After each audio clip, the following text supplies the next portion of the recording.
And now, Hire Away with Collins Harlan. Welcome to Hire Away. Hire Away.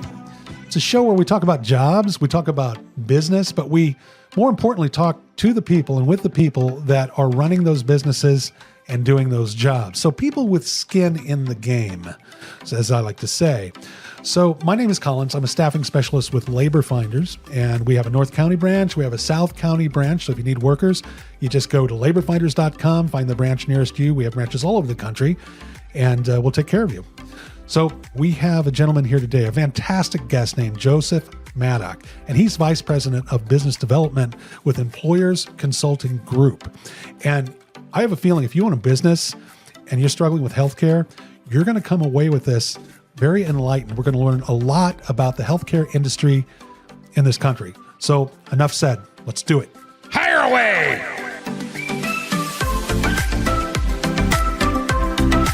So Joe, I just got to ask you something. And this is the question. Okay. Where do you get your energy? Where do you get it from? Because I'm looking at your bio here. I'm just looking, and I had to write it down because there's so many things you've done that if I didn't write down, I'd probably forget something, right? So hold on, I need glasses because I'm old. I'm not young like you. But okay, so you've been on multiple boards and committees. You ran for state representative 2 years ago. You're an entrepreneur. You're vice president of business development with Employers Consulting Group. You play hockey, and you have a wife and kids. Joe, slow down, man. You're making the rest of us look bad. Where do you get this energy? I don't know where I get the energy from, but it's got to be from just the joy, the love of what I'm doing. You know, I often say with what I do, it's sort of like playing a video game. And so many people my age, these younger men, they love playing video games. And I got to thinking about this, what is it about that brings them so much joy? And, I keep on coming back to this idea that they're world building, right? They're trying to build a world. And I go, well, heck, I got a world out here that I can build. So, let's start working on that and focusing on what I can do to help people. And I love this. I love just getting to sit down and talk to people. I mean, it brings me joy and it brings me energy. So as long as I'm out here doing this and working on those things you mentioned in my bio, it's more and more and more. And that's what I like about you. There's two things really that I got from that. One, you think outside the box. You're extremely bright, you're creative, and you approach your business that way. But two, you mentioned something there. You care about the community you serve. You care about what you're doing.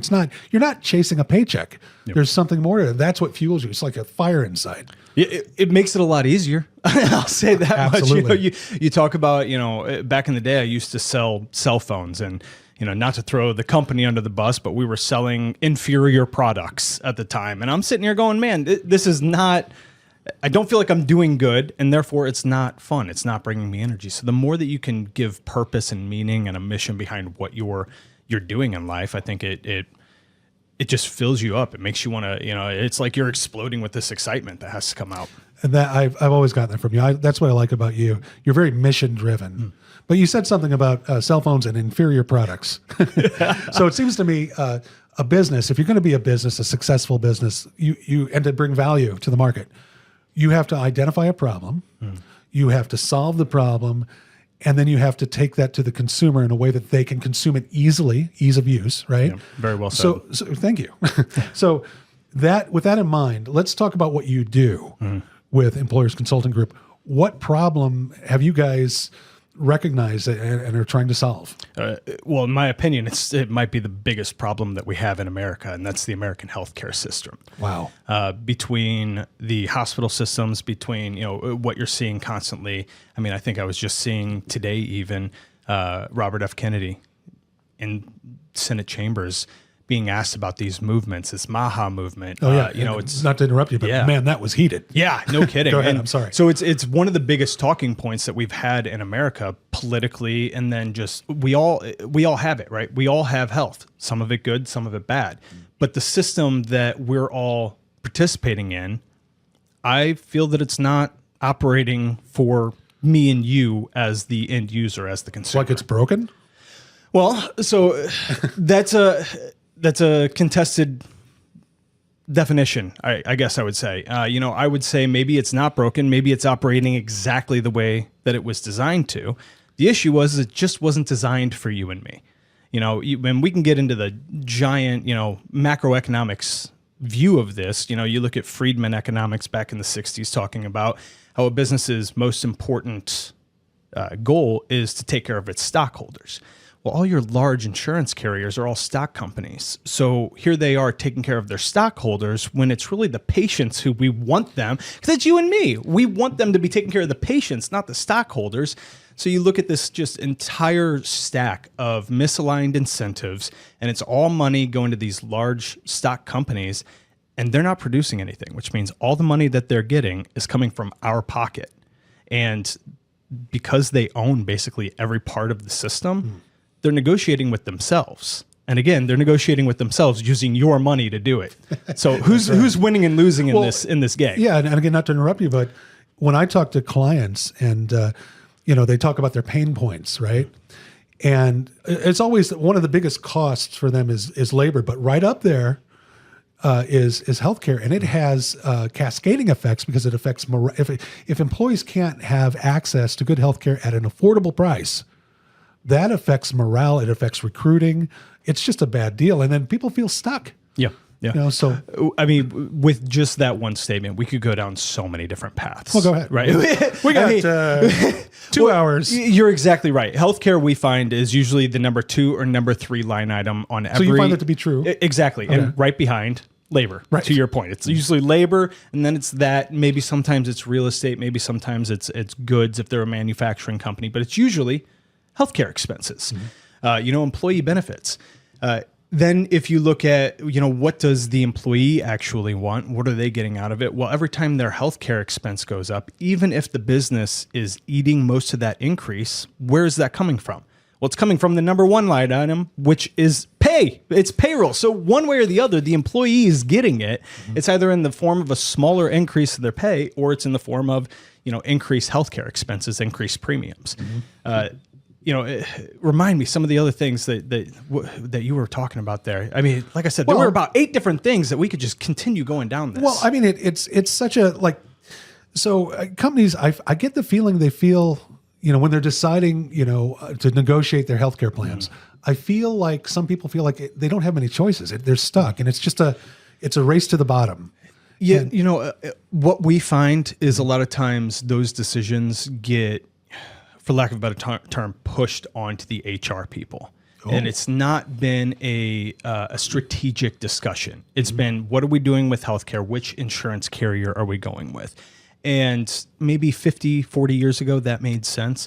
But now everything's gotten so complex. Everything, you're talking about basically handing all the decision-making power over to your agent or broker and the HR person, which love HR people. The businesses need HR people, but they generally got into that business because they're really good with people and they're really good at protecting the business. They're not there to negotiate your. Yeah, they're not negotiating people. They're not statistics people generally. They're not contracts people that are reading through contracts and understanding where these little dollars are going.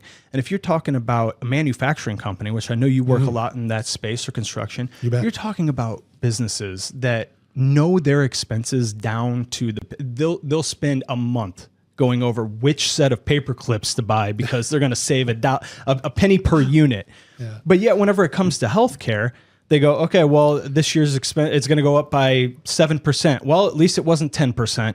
And they just go with it. That you're so right. I mean, that's the line you get every time they switch. Yeah. Every time. And I find one of the things that they're doing is they're looking at healthcare as a package.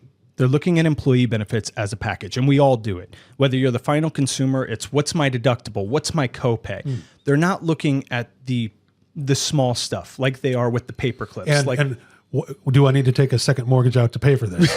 Yeah, they're concerned about the end costs at the end of the year. They're not tracking the small costs as it comes. And that's really what we do is we come in and we show them, listen, we're going to break down line by line where you spent your money. And we're going to show you what you could have done had you just paid attention and actually gone through those line items. So the problem is the archaic structure that people think they need to adhere to. But now we're talking about the solution. Yes, yes. So let's go into that a little bit. Yeah, part of the archaic structure is it's the convenience factor, right? The insurance carriers have figured out that if they package everything up and they give it to you, you go, okay, I get to choose between A or B.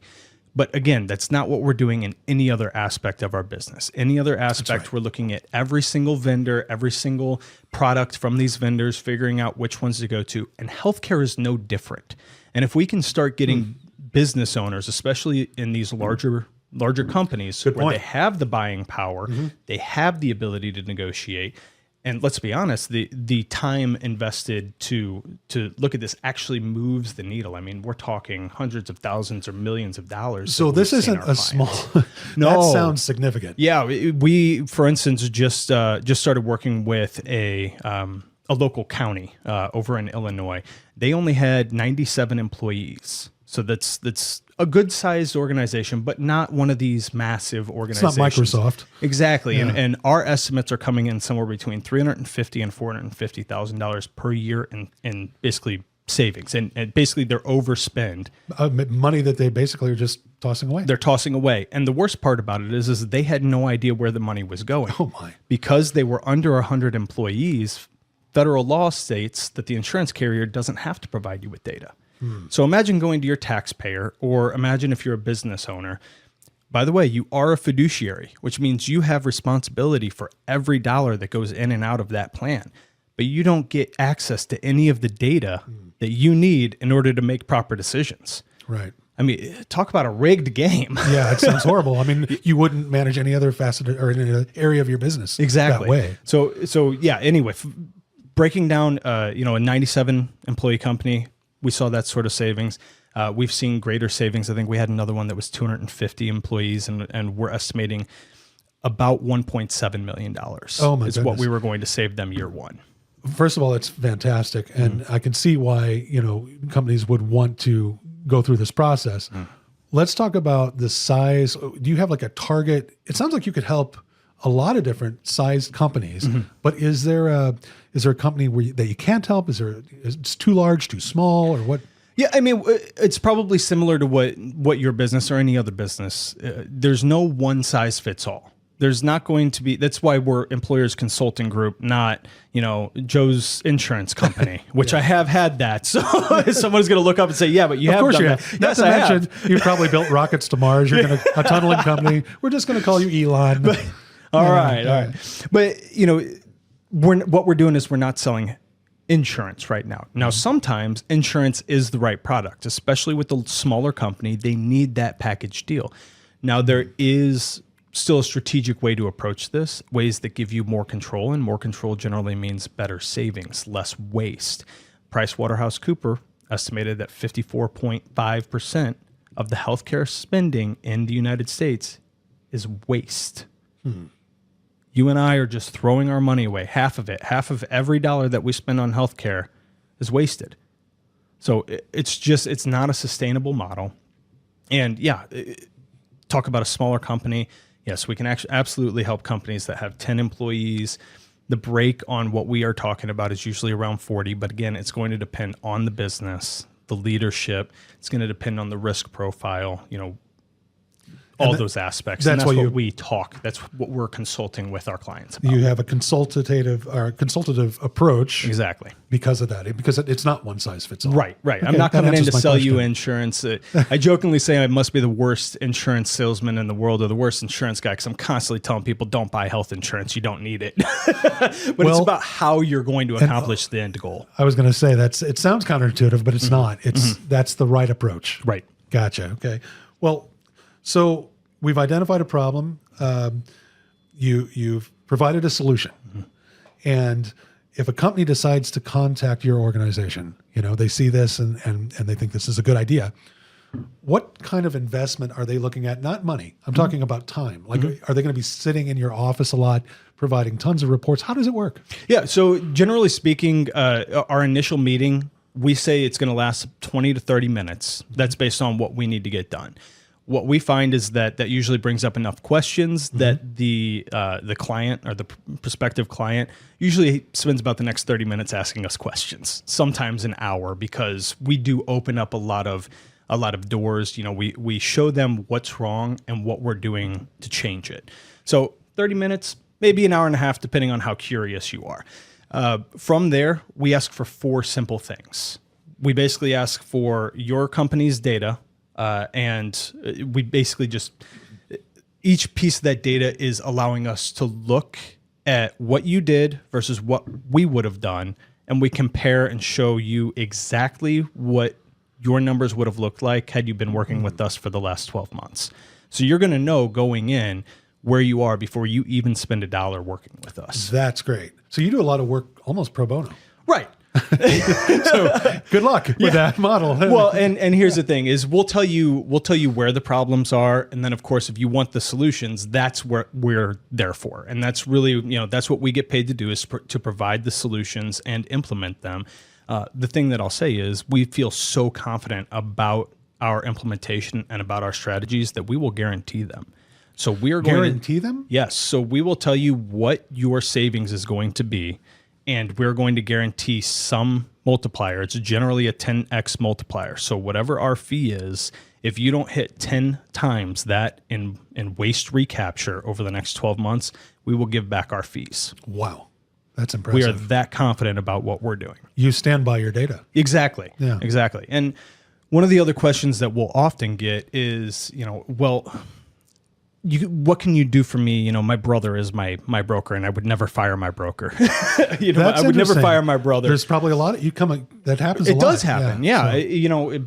That's just kind of the nature of the industry. People fall backwards into insurance all the time, and they can't get out. They get their brother's company, and they make a good living.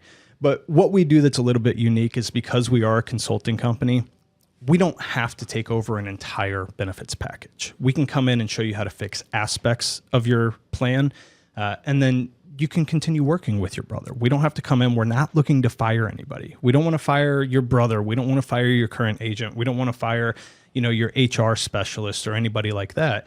We just want to show you how to do things better. And, maybe the plan is that you can reallocate some of those people or reallocate those dollars to something that's actually helping you build to that next level to accomplish that next goal. So in those cases, you become more of a partner with their existing resources, and you're low pressure.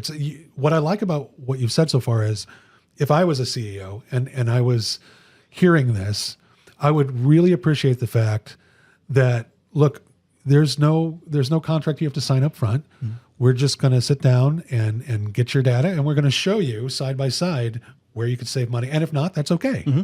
So that's beautiful. Yeah. I think that's a really good way to do business.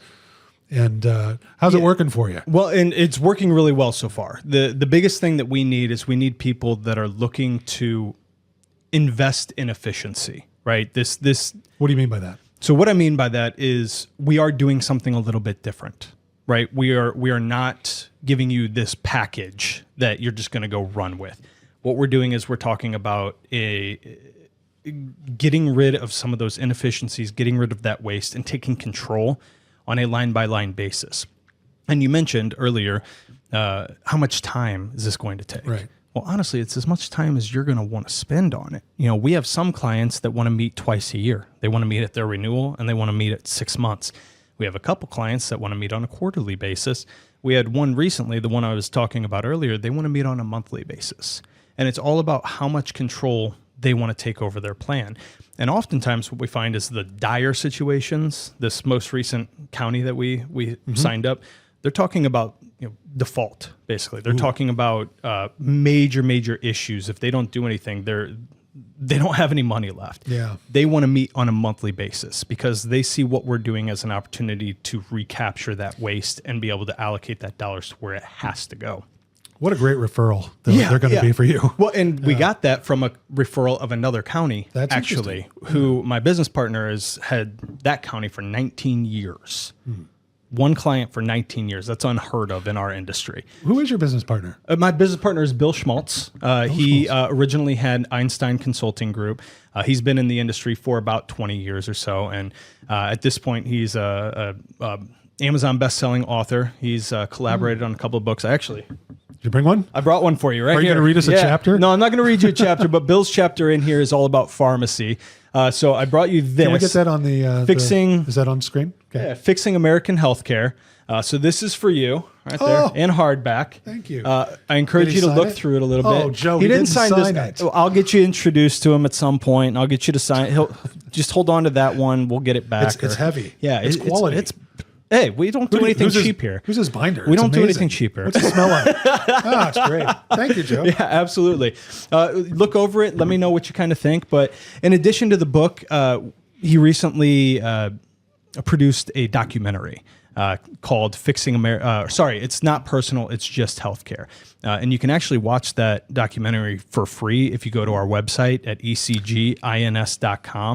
You can see right there in the resources, watch the documentary. We do ask that you tell us who you are whenever you go do that, but it's completely free. We're not going to sell it. We're not going to sell your information. We just want to know who's looking. Unless the business goes south. Hey, you got to do what you got to do. Right. But you can watch the documentary, and then I'm excited to mention, I think I can mention this because the trailer came out, but we're actually finalizing production of a secondary documentary all about pharmacy benefit managers and the pharmacy, just the headaches that come with that whole industry as well. I was going to say, that's a separate, yeah. You have anything to say about that? Well, I mean, yeah. How much time do we have? Not right? much. It's that's actually our specialty is working on the pharmacy. We do that as an aspect of our consulting with our businesses. That's usually where the biggest savings honestly lie, because so that's all covered in the consulting. Absolutely, yeah. The abuse in that system. It generally, I don't know if I can curse here, but it generally ticks people off. I really wish you could. I love when people curse. That's usually the thing that people look at it and go, "This is what they're doing to us," and it makes your stomach turn when you understand how that system works. And it sounds like you have a lot to say about it. Yes, I wish we did have more time for that. But people can call you. People can call me. We go over that in our initial conversation. Right. That's in that first 20, 30 minutes, and we can go over. That's usually the thing that gets the most questions. Is tell me more about this pharmacy. And again, we show you using your data. So after that initial meeting, we're going to show you what you would have saved if you would have worked with us instead of continuing through whoever your big box PBM is. Well, I'm glad that came up because I wasn't thinking about that. And wow, that's pretty important. Yeah. Okay, so we've covered a lot of ground here. And now I'd like to end with a very funny story, if you don't mind. Okay. So when I was talking to one of our producers, and I was telling him who's going to be on the show, and he said, "What's his name?" And I said, "Joe." He said, "Well, what's his last name?" And I said, "Maddock." He goes, "Oh yeah, I know Joe. Great mustache. Great mustache." My question is, do you get a lot of that, or does Phil just have a mustache fetish? So the mustache thing, it comes up every once in a while. Usually it's the comments on the hair. Really? But the mustache has become a brand of sorts. People do remember me as the mustache guy or the hair guy. It's very 80s. Oh, it is. And if I didn't have to do it, I wouldn't do it. Every summer I trim my hair down so short, and then all the ladies stop. By ladies, I mean, of course, my lovely, your lovely wife, geriatric ladies. It's usually the ladies that are a little bit older. They love the hair. I see. Yeah. But the compliments stop coming in, and I guess there's just something egotistical about it that I'm like, man, I really wish that. Well, you can't. You just can't shave it. Yeah. You should. In fact, you should trademark it. There's a photo on your website, and you should put a little trademark sign by your mustache. You mentioned I ran for state representative. Part of the design there, if you looked at my name, it kind of has a mustache kind of shape to it. Good move. Good move. But yeah, no, the mustache is, my dad had one. And this whole thing started off as a joke, by the way, during COVID. Really? I was taking pictures of myself working out and sending it to my buddies, trying to get them to work out too. And of course, the beard's just coming all scraggly and nasty looking. Nobody was it's a COVID beard. Or anything. And I had a meeting or something finally. And so I shaved everything but the mustache and snapped a picture of that, making some sort of goofy face. And all of a sudden, all my buddies started going, actually, that kind of works. You should do it. I think they were messing with me, but it stuck. And so now it's been the last 5 years. That's what I've been doing. Well, so if people want to get a hold of you, Joe, again, you mentioned the website. It's ecgins.com. Yes, sir. And it's just as simple as that. They Yeah. go there. I went to your website. It's a beautiful website. It's very functional, but it flows. It just has if you want to get started, you click there. If you want to learn about the company, it's like a regular website, but it's a really fun. I'm describing functional websites now. That's what the show's about. But it's a really good website. It's very informational. I didn't know about the documentary. That is really interesting. Yeah. And I want to thank you for the book. Yes, absolutely. That's yeah. fantastic. Yeah, and you can get the book as well by going to our website, access to the documentary, as I said. We're trying to give people resources. Someone recently asked me, what happens if other people start doing what you're doing? Wonderful. Because the mission is to change the American healthcare system. It's not to make a bunch of money and get new clients. It's to change the healthcare system. Well, Joe, if anyone can do it, you can do it. I appreciate that. Yeah, it's great having you on. Thank you for having me. Thank you. All right, that wraps up the first edition of Hire Away. Next week, you're going to want to tune in because we have a guest named David Q. And David has tapped into a resource. If you're looking for workers, he works with a lot of people that are trying to get back up on their feet. And he has a very good program. It tends to be very successful and it can lower your retention. So you want to tune in for that if you need workers. You also want to stick around, though, for the Job of the Week, the Labor Finders Job of the Week, which we'll put up. And again, my name is Collins. I'm with Labor Finders. You can catch us at laborfinders.com. Thanks for tuning in.